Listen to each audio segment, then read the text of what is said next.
You know, last Wednesday, we decided to shift this workshop. The original topic was going to be about grief and gratitude. And when we made that decision to make it about systemic racism, our registrations jumped from 34 to 287 in 24 hours. And over the weekend, it jumped to nearly 400, with over $2,600 in donations going directly to Black Lives Matter Vancouver. So thank you all so much for showing up, for making this pivot with us. To say this conversation is necessary now is grossly understated. Watching the events in the US and around the world made us realize that we can't ignore the racial injustices in our own country. That if we don't challenge ourselves to look at the racism present in Canada or wherever it is that we live, we are in fact complicit to the harm and brutality. Do you want to hear this? We are finding so painful right now to watch. I also want to name that there's nothing new about this topic, that maybe it's new that is dominating headlines during a global pandemic, but if you ask any of the Black, Brown, or Indigenous folks in your lives, they and their families and their ancestors have been dealing with racial injustice for hundreds and hundreds of years. So if the intensity of this is new to you, welcome to the party. It probably means you have some race-related privilege in your life. And by privilege, I mean it's an unearned benefit. And the benefits of this privilege is that it's often invisible to those who have it. That's a luxury, to not be thinking about race every second of every day. So tonight, these are some of the topics we will be unpacking: systemic racial injustice, white supremacy, privilege and power, and considering what part we can all play to be proactive in our anti-racist action. I want to acknowledge that I'm currently on the traditional and ancestral territories of the Tequaymak, Homoko, and Tla'amin First Nations. I'm actually calling in from the lodge at Hollyhock on Cortez Island. I also want to recognize that gathering in a virtual space or in an online platform is not neutral. And we want to remember that wherever it is we're calling in from, we are likely uninvited guests to that land that we get to call home. So it's important to know the history of the places that we now occupy and what steps can we take now to be in right relations. So one of the first things is to know the name of the local First Nations where you live. And if you don't know, native-lands.ca, you can find out. So the format of tonight will be a panel. Once we get started, I'm going to introduce our host and moderator, Kim Haxton, in a moment.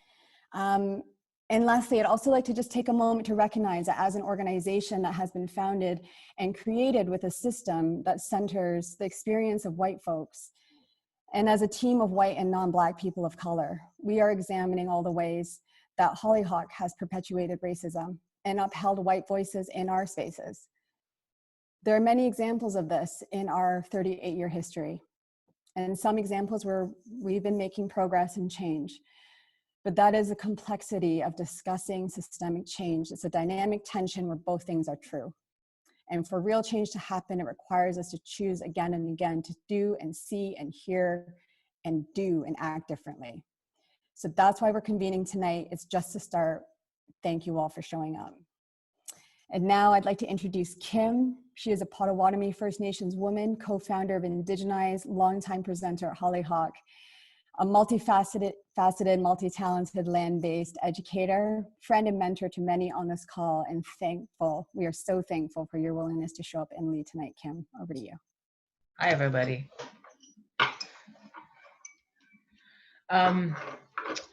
Welcome. Even though I can't see anybody, I want to welcome everybody here, and to whoever here is. And I'm really happy that everybody's come through this virtual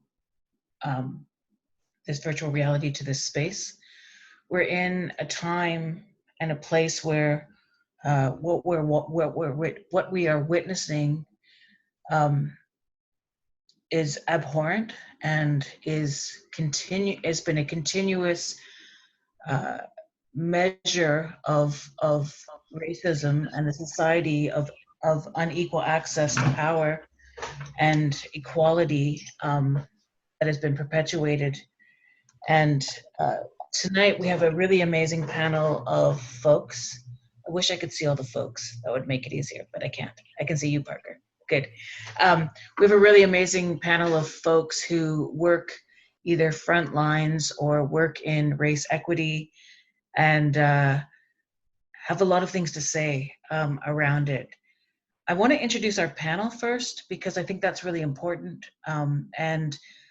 Just so you know, my experience as an Indigenous woman in Canada, I experience unequal I've been on the front lines. I've been involved in the opioid epidemic in the downtown east side. I have worked overseas in war zones where the colonialism, which is part of this system that we'll be talking about tonight, has had horrific effects. You know, not only to my people and continuing to my people, but to black bodies, to people overseas, and it brings me to a big question of why things don't change.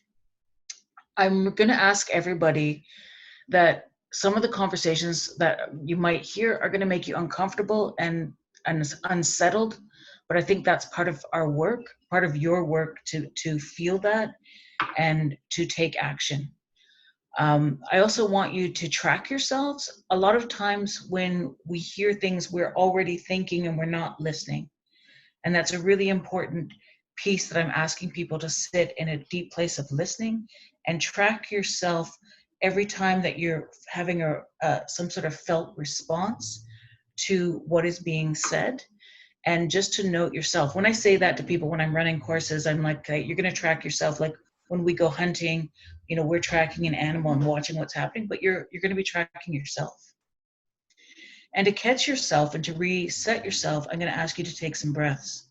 And you're going to breathe into your belly, nice soft belly, doesn't matter what they say, right? We're talking, right? We're going to take some breaths together to help you reset and listen, okay?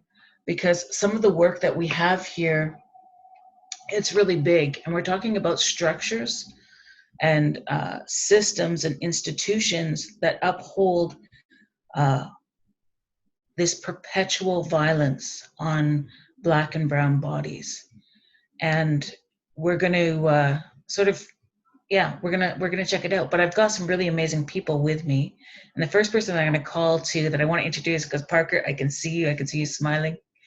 So I'd like to introduce Parker Johnson, who I work with. Hello. I'm coming to you here from the unceded, stolen, and occupied land of the Musqueam, Squamish, and Tsleil-Waututh peoples. And I'm originally from Boston area, Wampanoag territory, and have been on these unceded and occupied lands since 2002. And I moved here from Los Angeles, where I resided most recently, and also lived there during the time of the LA uprising in response to the verdict of the LAPD being acquitted of the beating of Rodney King. I do work in diversity and inclusion, and it's a privilege to be with folks. So, thank you. Thank you, Parker. I'm going to bring in Roop.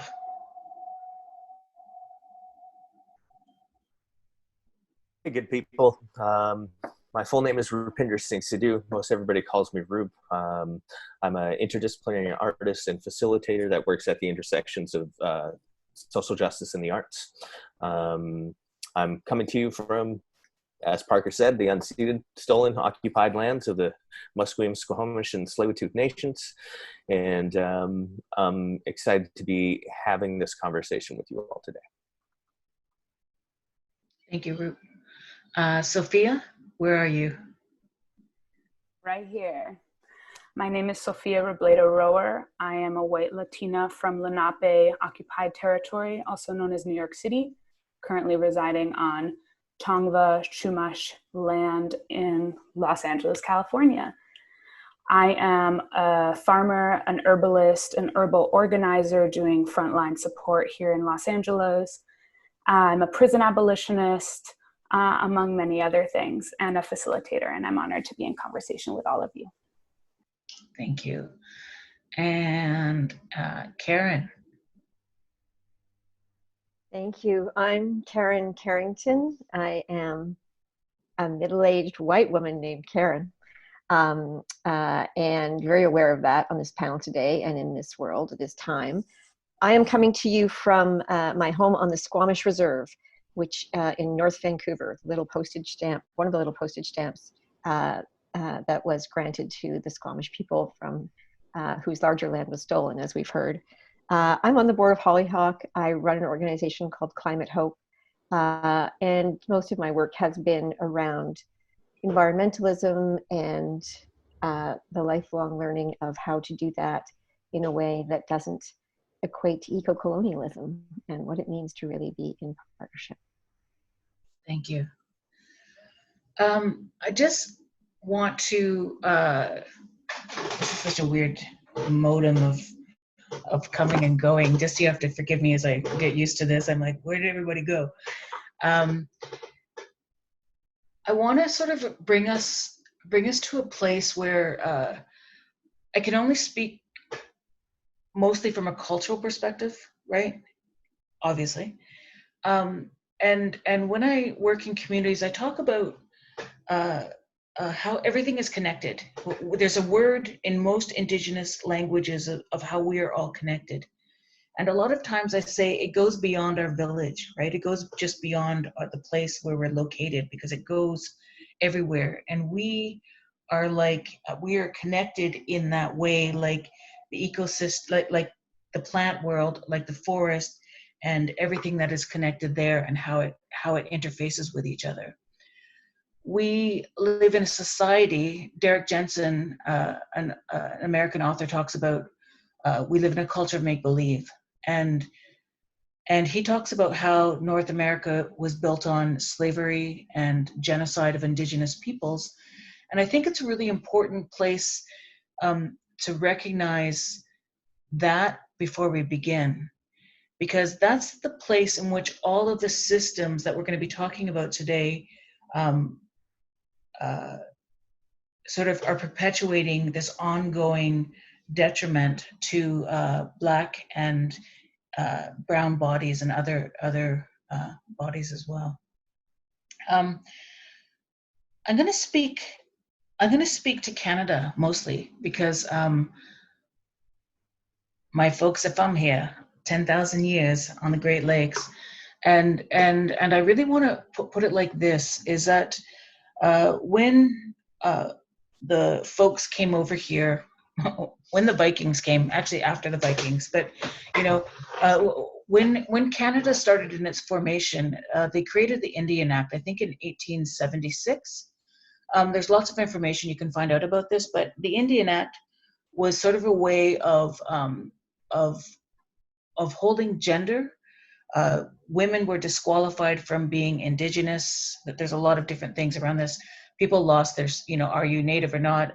The police were formed at that time, the RCMP, maybe just before that time. And they were there to clear land, right? So they were there to work for the state and the institution, which is racist and which upholds people in a place of unequal access to participation within that system. And it's so weird to see my face. I just gotta push it back a little. And this perpetuated how individuals also, and the legacy of murdered and missing women, of violence against women, has continued up until this day because of these legislative policies that were in place. For example, they created residential schools here because they figured, or because whoever figured it was a way to, I think the quote was to turn Indigenous people into white people, and it never happened, right? We know that. When we look at the suffering and these are the words, as I say these, I want you to think about what I'm saying. We say these words of, oh, well, Indigenous people are, and think of all the things that come to your mind when we say that. And it's created this history of ongoing racism. It's created this history of perpetuating addictions, of violence, of police violence, of unemployment, of homicides, suicides that are higher in the United States and especially in Canada for Indigenous bodies. That looks up to 60 to 70% of people in the prairies, in prisons, are Indigenous, right? Indigenous people, I think, are 10 times more likely to be killed by police. In Toronto, I know it's 20% for Black people, 20 times, or no, maybe it's 60%. I think it's 60% of bodies in Toronto that get shot by the police are Black, right? And so a lot of people, I mean, we all ask, well, why is that? You know, are people bad? Are people of color bad? And I think there's a lot of issues that we're going to be talking about here that we're going to be going into. But when we look at, you have to forgive me, I'm a little bit nervous doing this.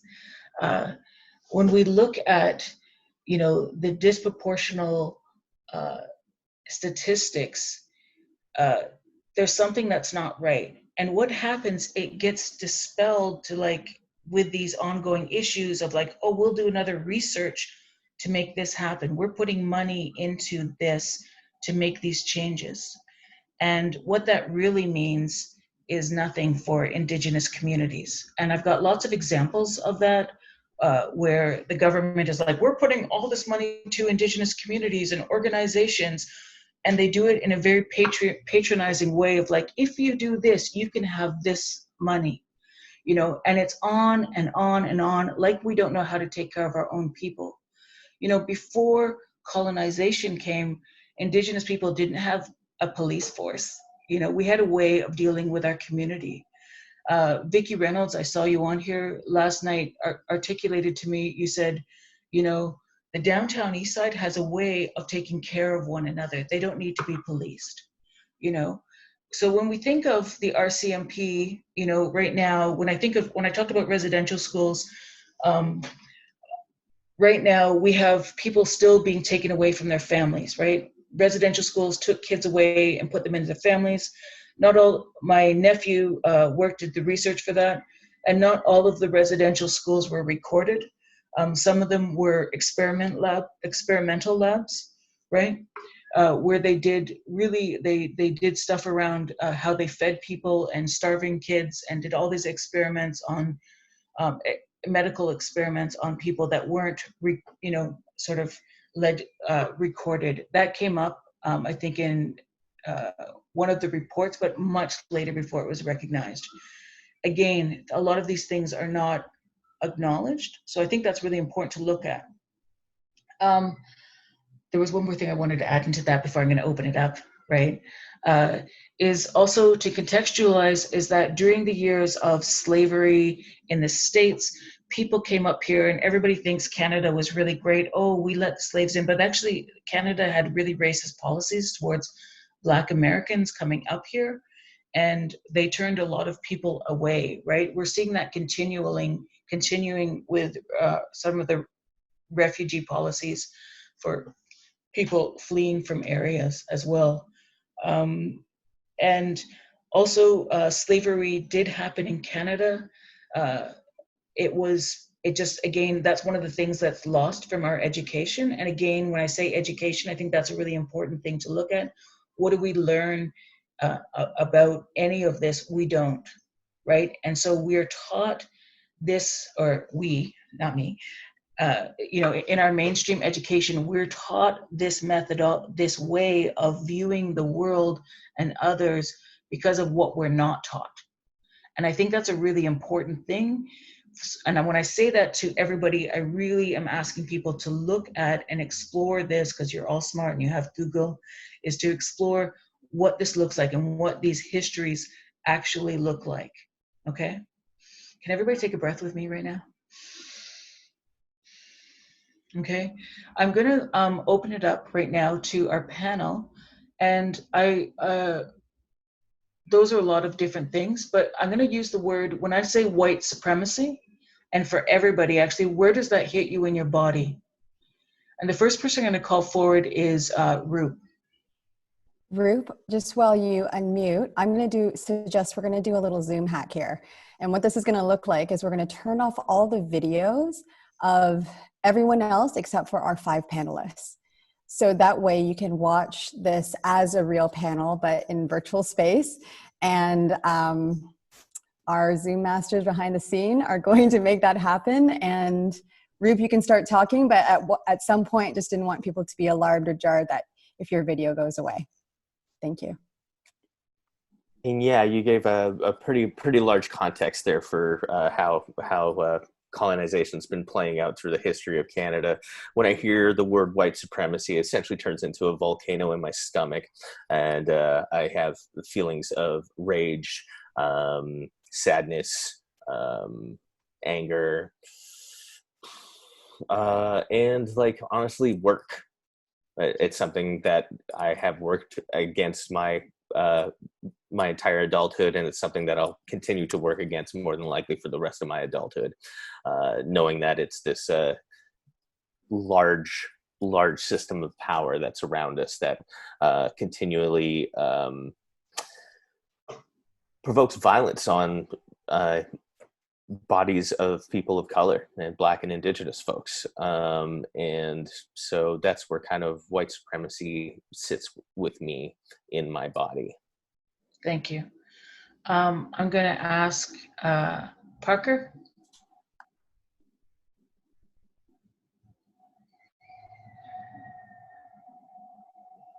Can you come on, Parker? Yeah, got it. Wow. It sits with me in rage and grief, I guess is the best way to describe it. It's systemic and it's personal. So it's being overpoliced when I'm standing in line to go into a grocery store, and they're giving preference to persons with disabilities, persons with immune compromised systems, and the elderly. And my large Black male cis hetero body is detained while others proceed. And this was like a couple of weeks ago. And I needed to go, and I spoke to the person who initially detained me and ended up going in. And then I spoke to the person in customer service, and they said, well, you know, they looked at me, they said, well, look at you, you know, so as if I don't know how to, you know, assess my own needs and all that sort of stuff. So it's those sort of normative ways in which the landscape of white supremacy is meant to terrorize, contain, exterminate, control, and exploit. Yeah, okay, that's me. Thank you. Sophia? When I hear white supremacy, I feel it in my chest and in my shoulders, and I feel like kind of a pushback and like a move forwards. I've spent a lot of time in the past few years working directly to confront white supremacy, both in myself and in the communities that I'm in. And so I feel it as a commitment that I will be holding for the rest of my life. I wake up every morning and look at myself in the mirror and think, I am a racist person by conditioning, and how do I begin to confront and uproot that within myself before moving out into the world? Beautiful. I'm going to ask you a question about that later, okay? Thank you. Karen? When you say white supremacy to me in this moment, I feel nauseous, I feel heartbroken, and I feel challenged in lots of ways. I want to tell people that we originally called this workshop, or we talked about what we were going to call this workshop. And we said, you know, can we call it Unpacking White Supremacy?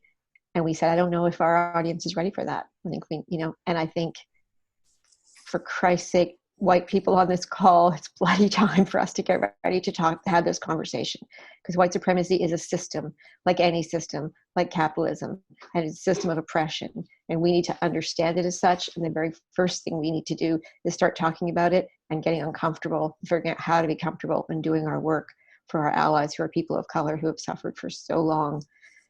It's time for us to step up. Nice, thank you. Okay, I'm like 1, 2, 3, 4. Everybody went. I just want to speak to this and on a couple of levels to everybody. Is to notice in your body, whether it's your heart or whether it's your gut. Kari, nice to hear you. Heartache. You know, the constant. You know what Parker had said about like it's just Parker. I think you said something about it being normalized. You can unmute yourself and correct me if I'm wrong, but I can also speak to that because I've had guns pulled to my head, you know, and, you know, like in broad daylight from, you know, I've had those sort of things, which are kind of normal. I've been, you know, walking home from the downtown east side and having cops being like, what are you doing? And I'm like, I'm walking home, you know, and it's kind of normalized, which is not, I mean, there's nothing but that is normal, right? And that's just the layer of it. And what we're seeing, you know, on the media is kind of skewed. And so I go back to the phrase, we live in a culture of make-believe, because a lot of the narratives in the past that we've carried around where we can say that we're desensitized, or we can say that we are, it's just another thing, or it's like, oh, it's those people, oh, it's those poor people, or it's those people, you know, and whatever that is, that runs, that makes us not go, this has got to stop, you know, and that we don't support people. It's a really important thing that we're all here to look at, and I realize that's why everybody's here. But it's a really important, the important work is yours. A lot of my work, and I just want to put this into perspective, is that my work is in trauma. A lot of my work is in ceremony. We know about intergenerational trauma that is passed down through Indigenous and Black bodies as a person of color. There's a whole bunch of material you can go and look at that, but I also want for the white people, and I'm going to say white people, I'm going to generalize all of you because you do that to us, right? All you white folk, is to look at your own history of trauma that is carried. And because that's what was carried over here, we carry it in our bodies and it projects out, right?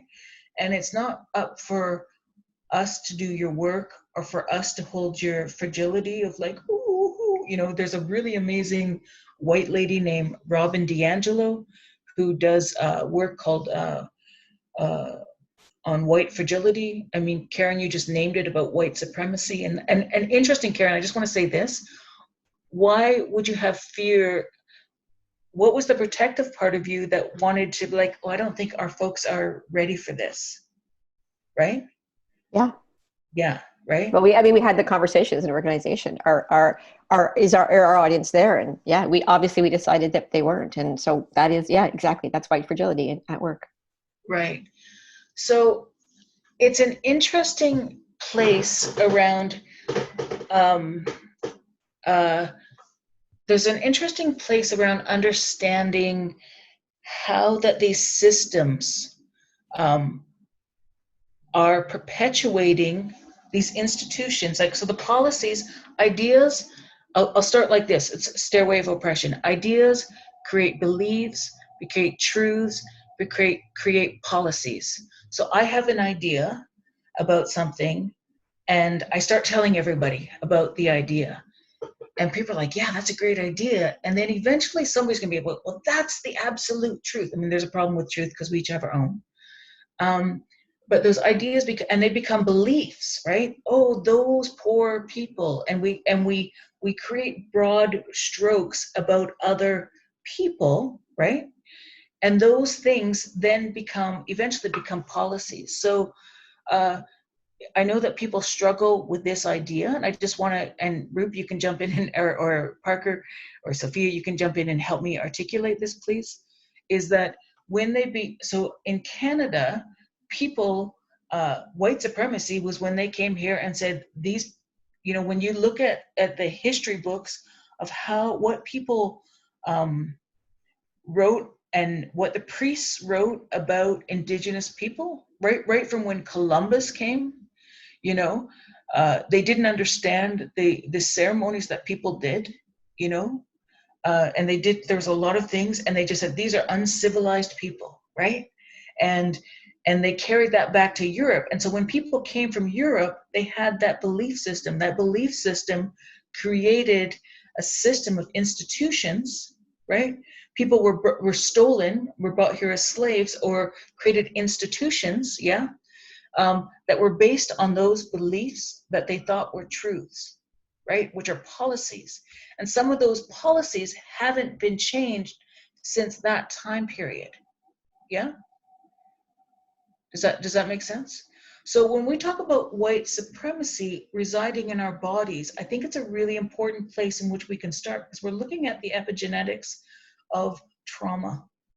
And I think it's a really important place that, you can't ask a fish, about water, right? It breathes water, right? You can't ask it. It's a really difficult concept times for people who are in a place of where the system is set up to support you, to acknowledge, again, I'm going back to Robin DiAngelo, this isn't what I want to go into with you, but for white people to understand their place within this system. It's not about the individual, it's about a system, as Parker had said, right? Really important to think about.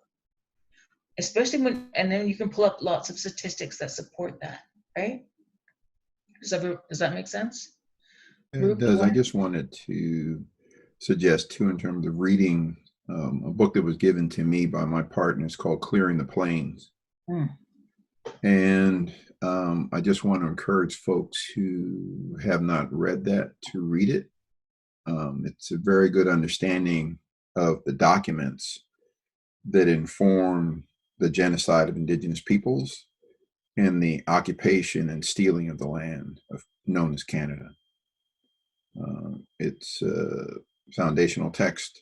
And then also, and that's written by a white person, just looking at doing document analysis.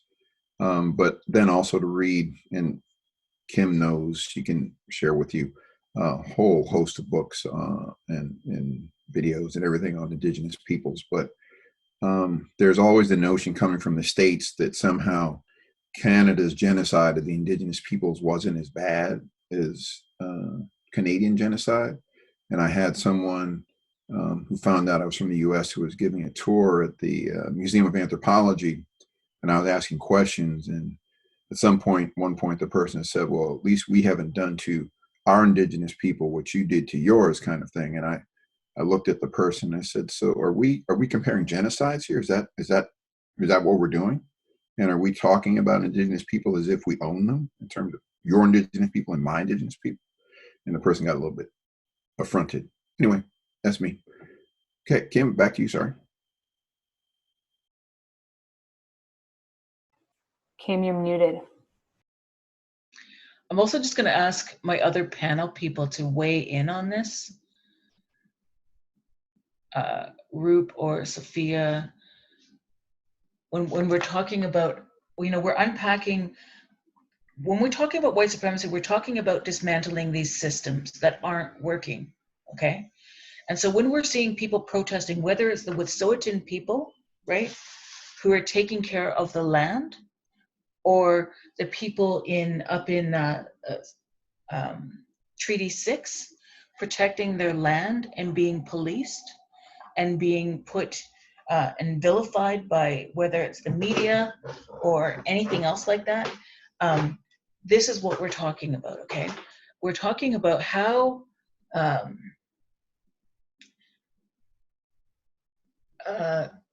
one of my I took a law class when I went to university, and one of my law professors said, I would suggest that, and this is in Canada, any of you that own land are actually based on illegal land ties. It's illegal. He said, I would suggest that you sell your land right now, and because it's not even yours, you know, which I remember being like a big, oh, wait a second, what does he mean by that? You know, because I mean, when I say that to you, how does your body respond to that? Most people automatically get into like slam, no, and want to refute and get into this place, right? And protect, okay? And that's legitimate. I want to say that. And let's bring it back a few layers, right? Is with what that actually looks like for when Brown or Indigenous people stand up and say, no, it's not okay to kill people, to murder people outright. And we've seen that in COVID. There were 3 Indigenous people that got killed by the police. One of the young women last week who got killed, an Indigenous woman who got killed by the police, I know her auntie, and she's just like, that can't be true. Like, there's no way. Everybody who knows that girl knows that's not who she is. I'm going to ask Roop and Sophia to also speak to this and your experience and what's going on, what you're seeing, Sophia, in LA.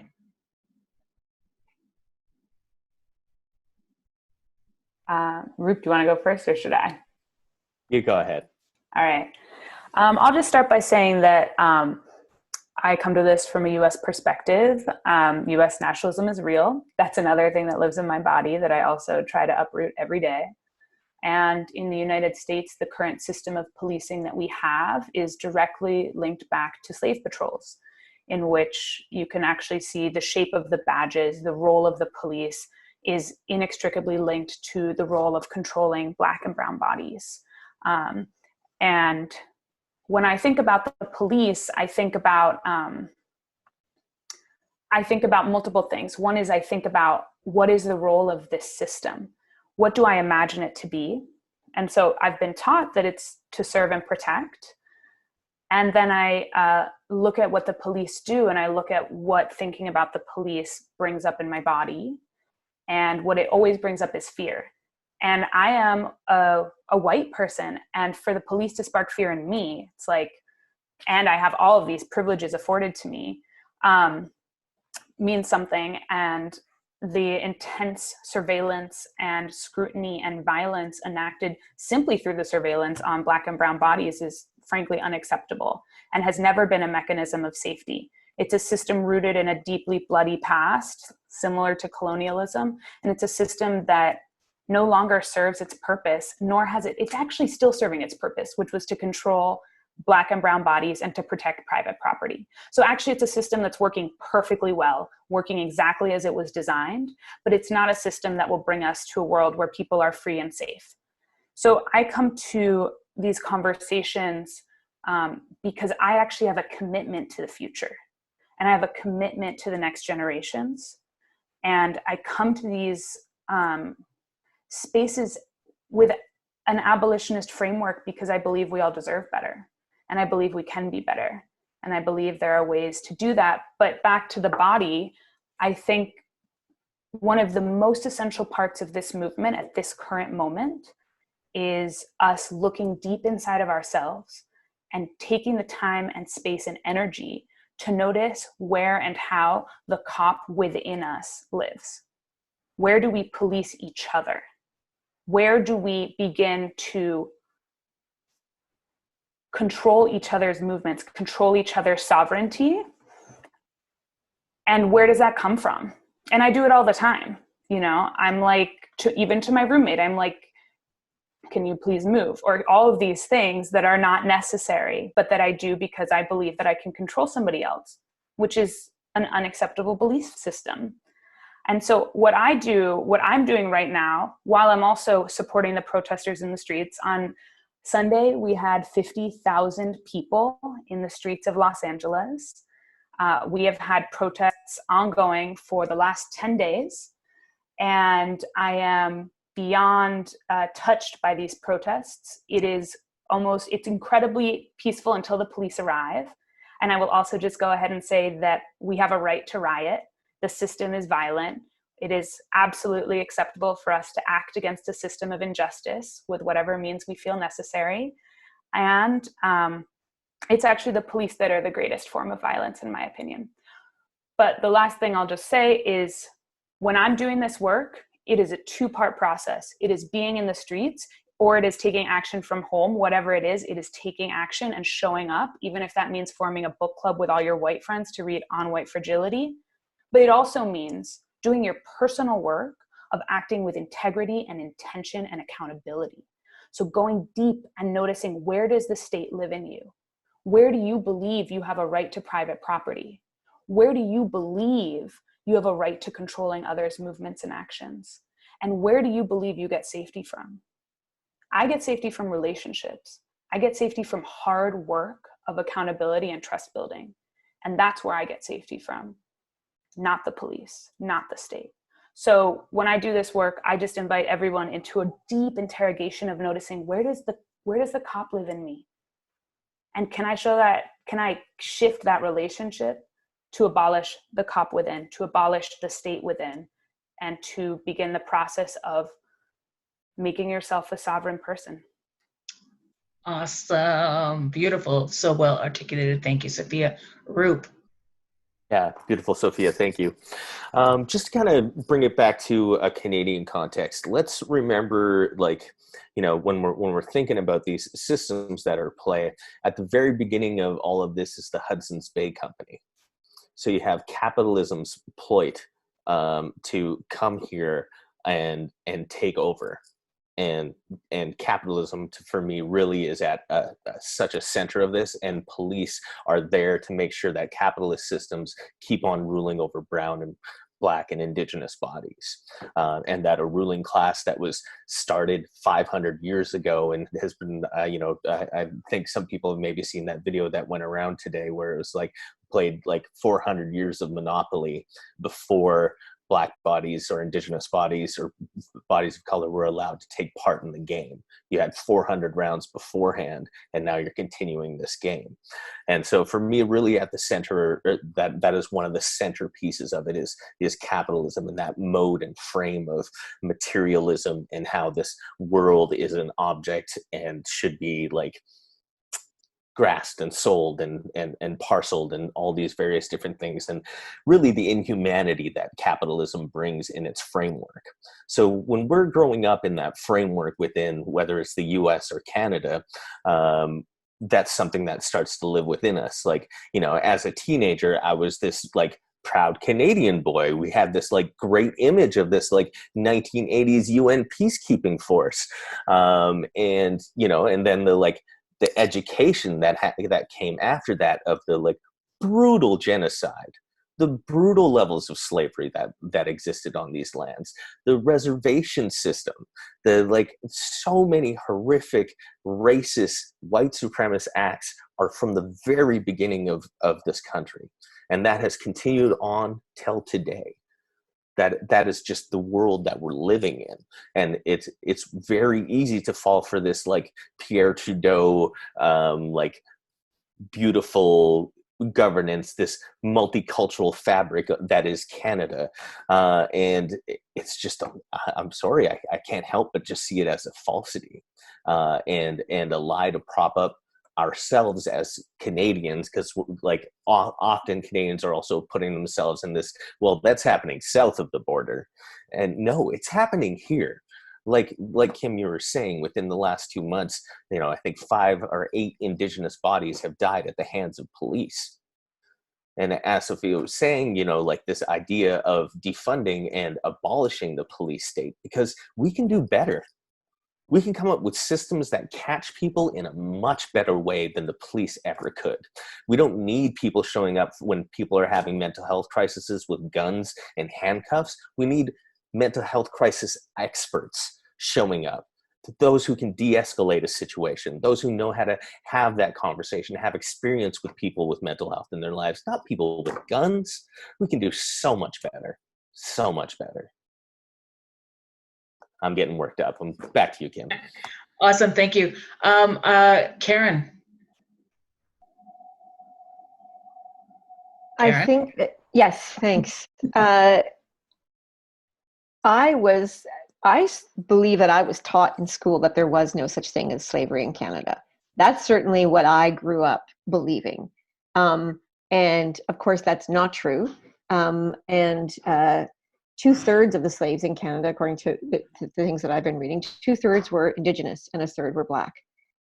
So that's on top of laying slavery on top of the land grab and the the outlawing the potlatch system and everything else that happened. So it's just, I mean, I think that as white folks and as white Canadians, we need to re-understand our history. We need to listen. We need to get uncomfortable. And the story that we've been living is not true. The commonly held history of Canada is bullshit.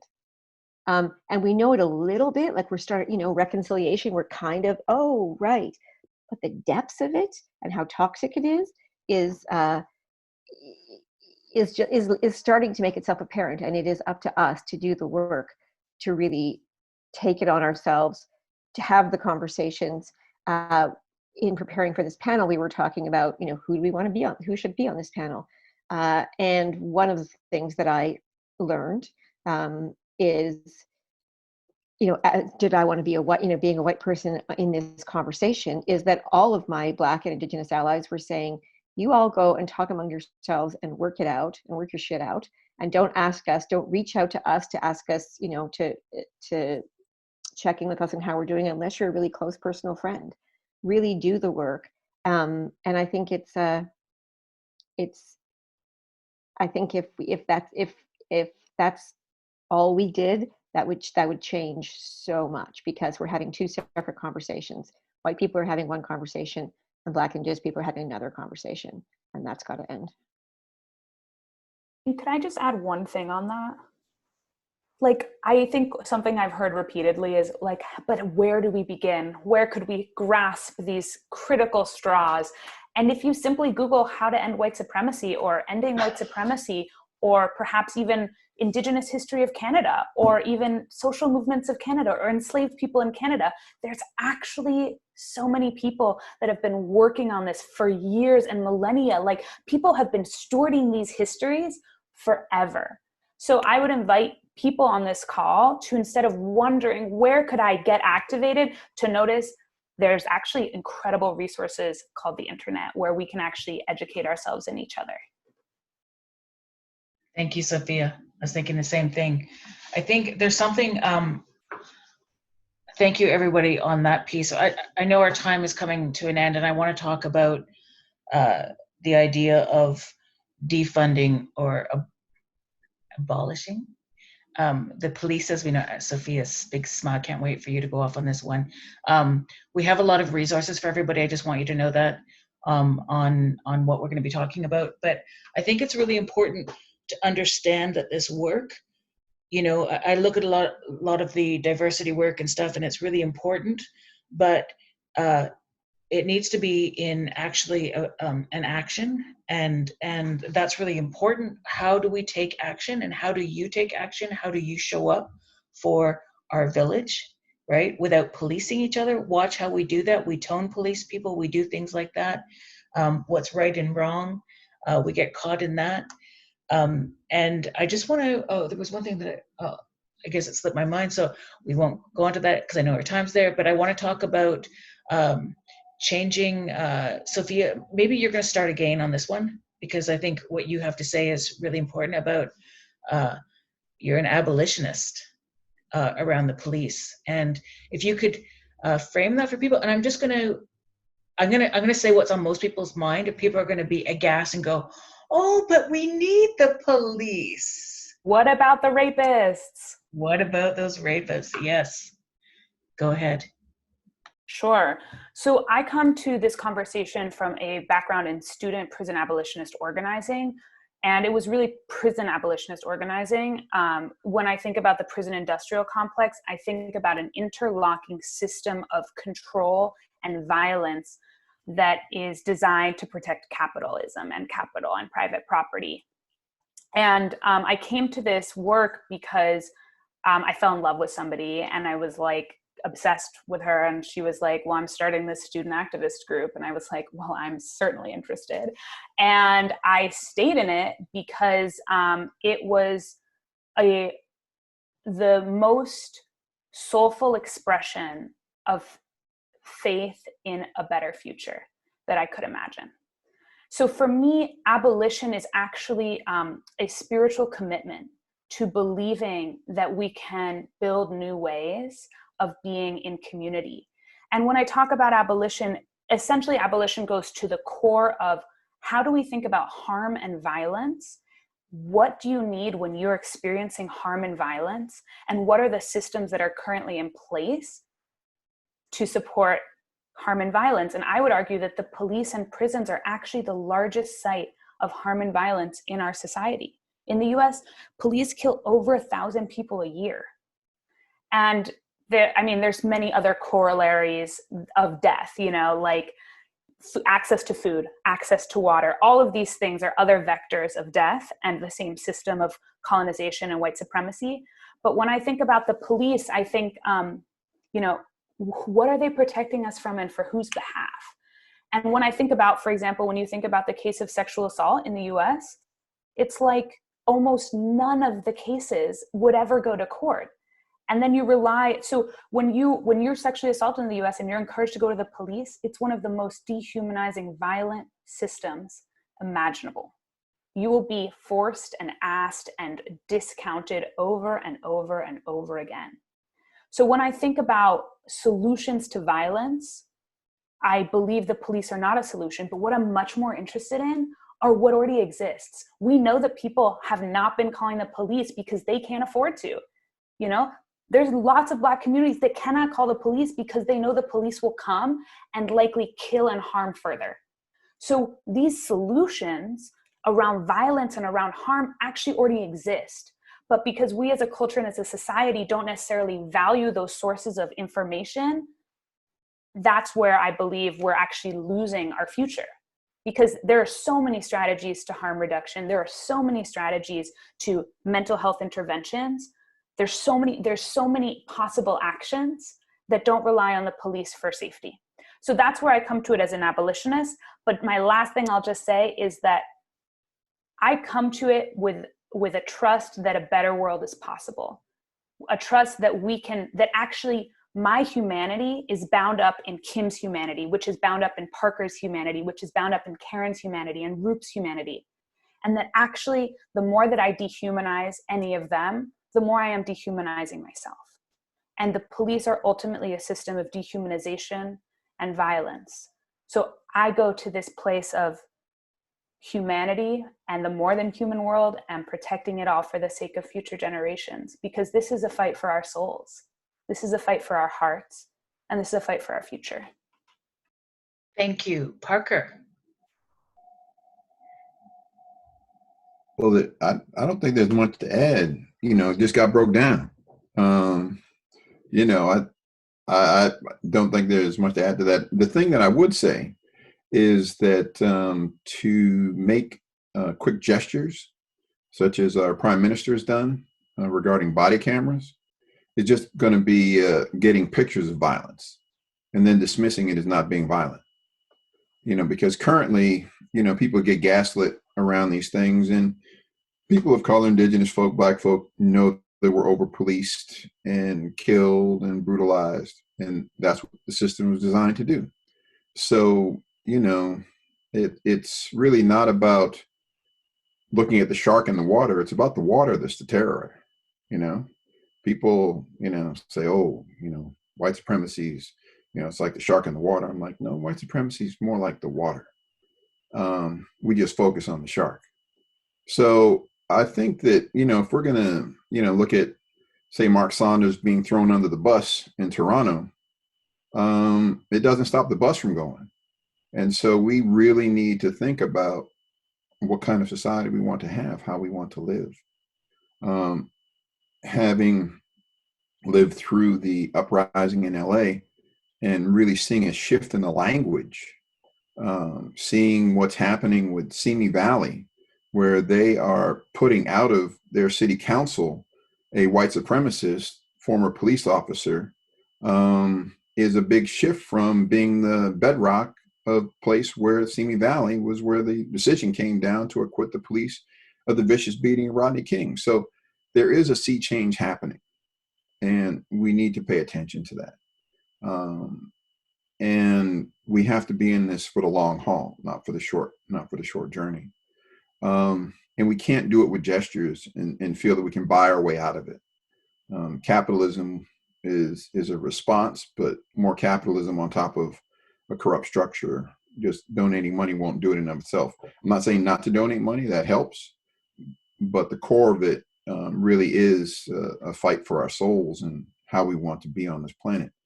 I remember when I worked at a university, the president had a meeting with Black faculty and staff and gestured at us with some pencils saying, well, what do you want?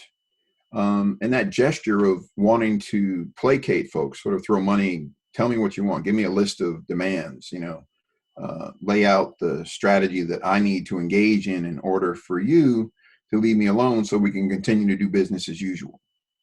So we need to be careful not to try to rush to quick solutions, knowing that they're actually not designed to serve us or save us, but to maintain the apparatus and its continued control and degradation and dehumanization. So just to, bring people to the table and actually listen, with what was initially put out there for us to listen, and listen not just with our heads, but with our hearts, and recognize that not only is another world possible, but we can live our way into it if we're willing to let go of the things that hold us back. Thanks. Thank you. Thanks. I Can I just say want to something on funding, Kim? Yeah, just to say that we, as we were doing the prep call for this panel, the panelists really had a conversation about how do we get people to actually take action, like coming to this call. I think Rup said coming to this call and saying, okay, well, I did my part for, dismantling racism this week. Check. I sat in the video call from on Monday. Right here. So in Canada, things I've learned in the past few days, the Toronto police budget is over $1 billion a year. Over $1 billion a year. The Vancouver police budget is 21% of our overall budget. It's $314 million. Earlier this month, the Vancouver City Council passed a motion to decrease the police budget by 1%. And the police have formally written back to the city and asked them to reconsider their decision. So I'm calling out to people wherever you are, understand your police budget. It's a clear demand set of Black Lives Matter, pretty much across the board as I've understood it, to look at least starting to defund the police. And for those of us that are in Vancouver, British Columbia, this is unacceptable, and we can use our power, privilege, and money as white people to lean in on this issue. Thank you, Karen. Rup? Yeah, one, can I say what an honor it is to be on a panel with you all? Thanks for restoring some faith in humanity in me right now. I am really feeling that in there. I'm just like verging on all sorts of emotions running through my body. I'm going to take your advice at the beginning there, Kim. I'm just going to take a breath.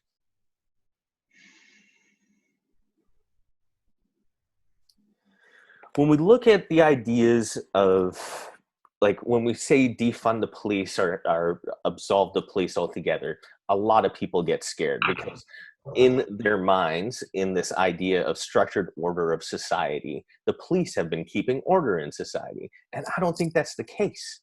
I think it's us, our humanity, that's been doing that. And our humanity will continue to do that. So, obviously I have zero expectations as much as I would want it for any government to be like, cool, we're just going to 100% defund the police. No, this is a long game. I think we are playing a long game here. So if folks have worries in and around that, because I've seen a lot of that in there, just remember the government's had no problem in defunding education. No problem in letting citizens go thousands and thousands of dollars in debt to the point they can't afford food or a place to live. So just remember that we're dealing with a large system here. And as we were talking earlier within our own talk, you know what I mean? We talked about how it's not just the police. We have large things to reconstruct as a society. Thank you, Parker, for mentioning that earlier. One thing in particular, when I think about this, and folks on here, I'm hoping this really isn't kind of the end of the conversation for you. I'm hoping you're going to be calling your various members of government that are close to you, your city councilors that you know, you MLAs, your MPs, and for folks stateside, whatever government formations you have down there within your power structures and that are close to you. I hope you're reaching out to them and having these conversations and telling them what's important to you in a society. How we should be responding to vulnerable members of our society, because we don't want people with guns to be responding to them. I'm done with that. We don't need that anymore. And then when I take a look out, and again, we're just like the ideas that come to mind when I look at this, especially when I think about capitalism, is how powerful the idea of a universal basic income would be. How powerful would that be to undermine capitalism? How powerful would that be to raise people to a bar where they don't have to struggle for food or rent? And like, that is just such a basic humane thing to do. And like, when our federal government comes out with CERB that is more than folks in disability are getting, or more than folks on welfare are getting, we need to take a look at ourselves. Because all of a sudden, when it affects the larger humanity, we're like, yes, let's give out more money. Oh wait, you've been living on that per month? So my mind stretches through the policing apparatus, but also into our governmental and capitalist structures and what needs to shift within that. And we're looking at many different aspects of change. And whatever one of these that you folks that are listening resonate with you, please take them on and champion them in your worlds. Read about them, move them into our society. I think I'll pass back to you, Kimmy. Thank you. And I'm going to touch base with you in a second, Sophia, but I just know our time is like this, so I'm going to talk really fast and be like that. I finally got you guys on the screen. I can see you. So now I'm like, oh, there you are. I'm comfortable. I just want to say this, is that we often talk about a lot of the work that's done in Black Lives Matter or with Indigenous cultures, it gets co-opted. And then so what we do is we put money, lots of people say put money towards the police.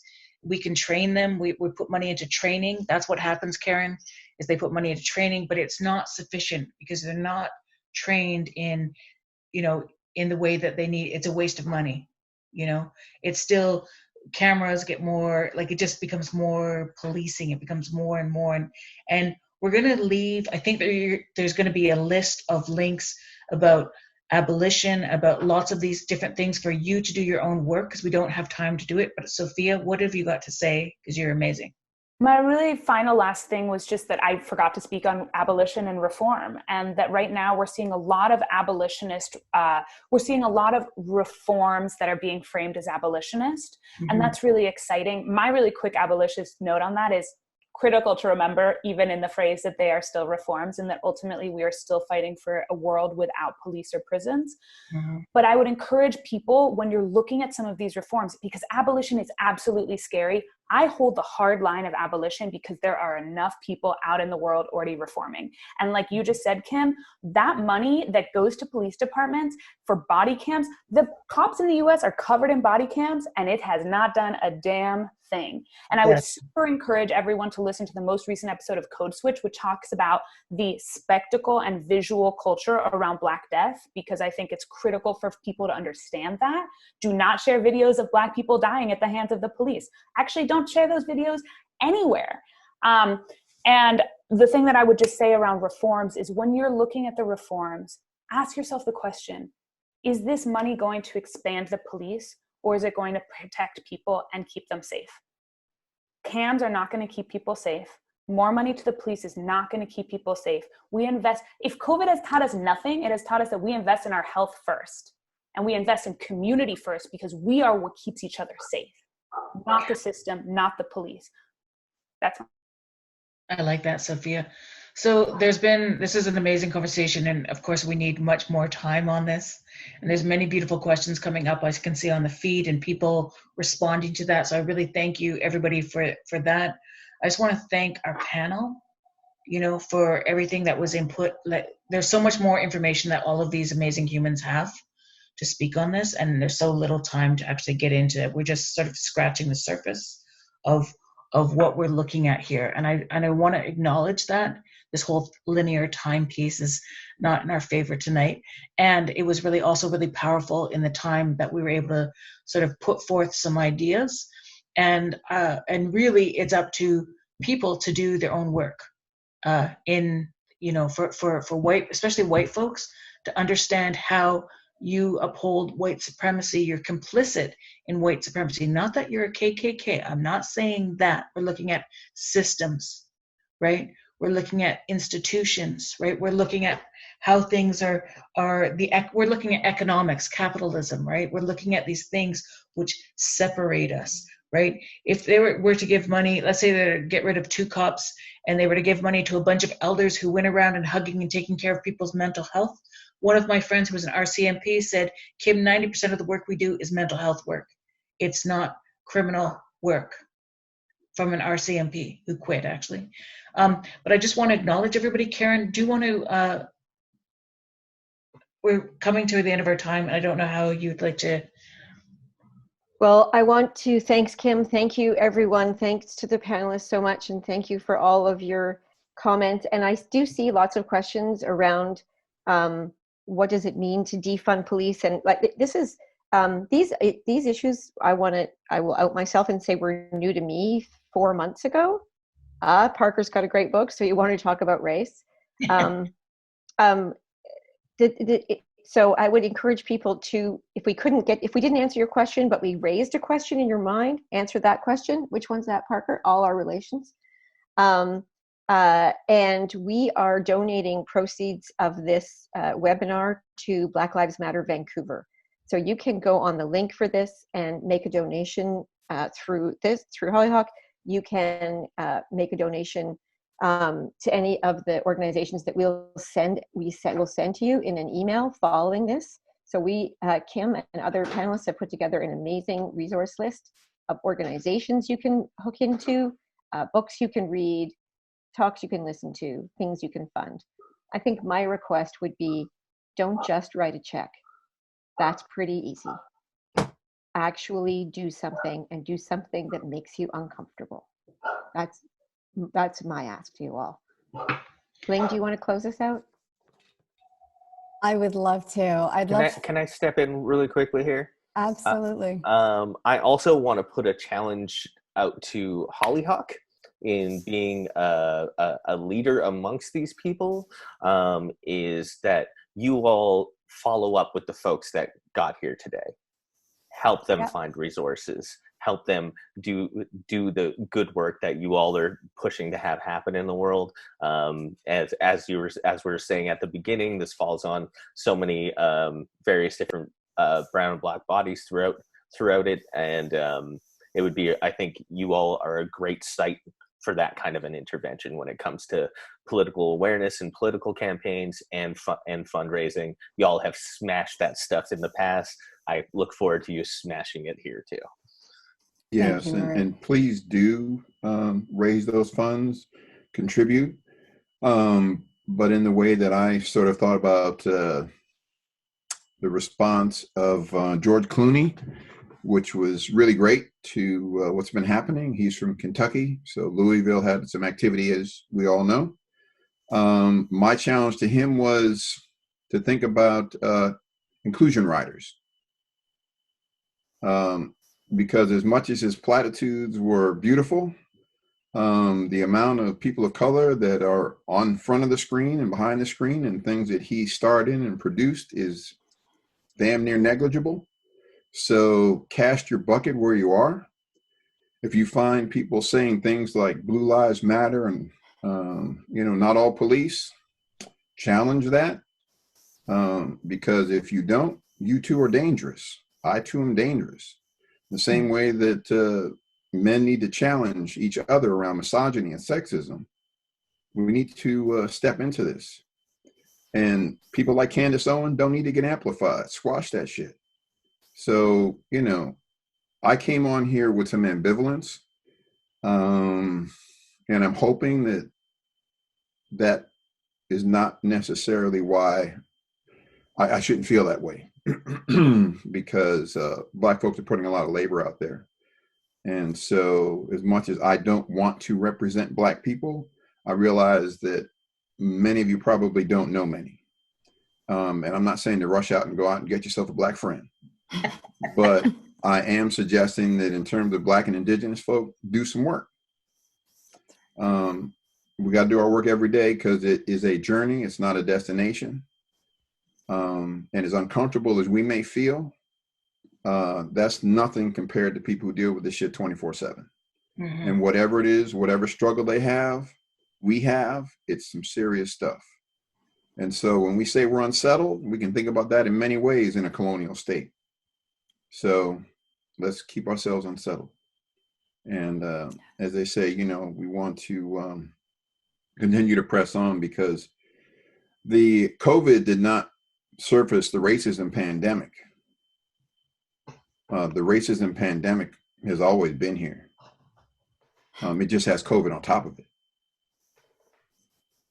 Yeah, you even see how like the pause on the capitalist machine actually gave this society enough time to pause and reflect. This is not the first time we're seeing a Black person killed on camera. That's right. It's like we needed to rest to be able to go out on this level. Mm-hmm. Mm-hmm. And also, and for Black folks, we're looted people on looted land. Right. And so, you know, the struggles are intertwined. We're all interrelated, as everybody has said. So what's done to one is done to all. That's right. And we need to step up as much as possible and rest too. So, you know, drink your water, get your sleep, and know that this is a marathon, not a sprint. So pace yourself. That's right. Thank you. Thank you all. I'm just noticing that, you know, we have kept folks here with us, and there's so much here, and this is just the start. This is also not new. I want to deeply thank the Black, Indigenous, Brown voices on this panel, the way you showed up today to be part of this conversation, the heartache, the exhaustion, the demands right now in your time and energy, and for you to still agree to step in, speak up, and lead. Thank you, Kimmy, for leading us through the conversation. You're helping others do the same every day, and it's nothing short of extraordinary. So from the deepest part of our hearts, thank you. Thank you, Karen and Sophia, for your voices in this. It's so important. Karen, I don't think you'll be offended, or any of the panelists, if I say Sophia. I hope you're on every panel that we ever host. Your voice has been amazing. Such a joy. Karen, you get your accolades. I just want to close off by quoting Rev Angel, Kyoto Williams. Many of you will know her work. I was listening to her on Being podcast, and she said, white supremacy cannot survive if enough of us set about the work of reclaiming the human spirit, which includes reclaiming the humanity of the people who are the current vehicles of this form of oppression. This is not, as you've heard tonight, a Black, white, brown issue. This is an everyone issue. Thank you all for showing up. We will be following up with more sessions like this. This is obviously just the start of a series. There's so much momentum here. We're going to keep going with it. We will be sending you calls to action and ways to self-organize. But for now, that is our time.